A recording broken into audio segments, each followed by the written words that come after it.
आप सब लोगों को मेरा प्रणाम। मैं अंजना तिवारी, मैं देवरिया से हूँ। मैं आप लोगों के सामने एक बियाह के गीत जो होता है वो मैं आपको प्रस्तुत करने जा रही हूँ। और जो ये गीत है वो मैं भोजपुरी म्यूज़िक वीडियो के लिए गा रही हूँ। तो आप लोगों को पसंद आए तो प्लीज़ ज़्यादा से ज़्यादा शेयर, लाइक और कमेंट ज़रूर कीजिएगा। धन्यवाद। अंगना में रोवेली दुलारी धिया, दुअरा बाजताटे बाजा। अंगना में रोवेली दुलारी धिया, दुअरा बाजताटे बाजा। सेनुरा से देहिया बेसाही के, बिहने ले जइहे राजा।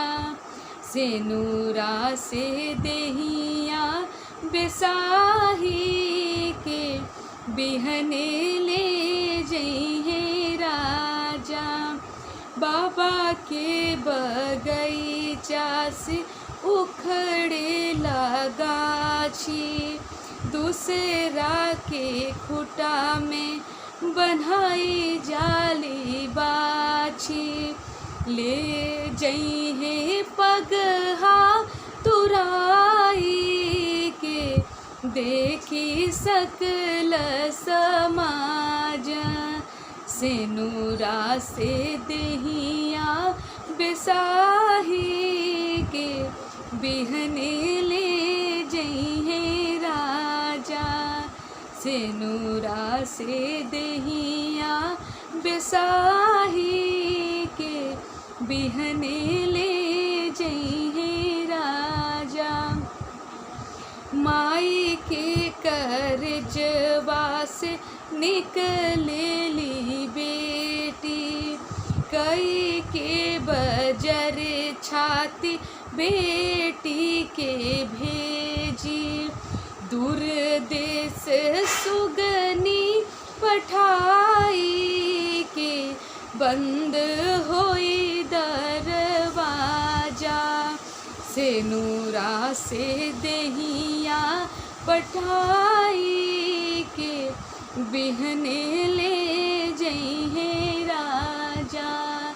सेनुरा से देहिया बेसाही के, बिहने ले जइहे राजा।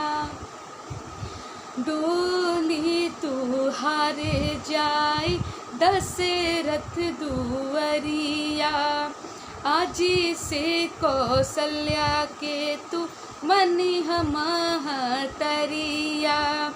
राम जी में नैया लगाई के, तू त जनकपुर भूला जा। राम जी में नैया लगाई के, तू त जनकपुर भूला जा। सेनुरा से देहिया बेसाही के, बिहने ले जइहे राजा। सेनुरा से देहिया बेसाही के, बिहने ले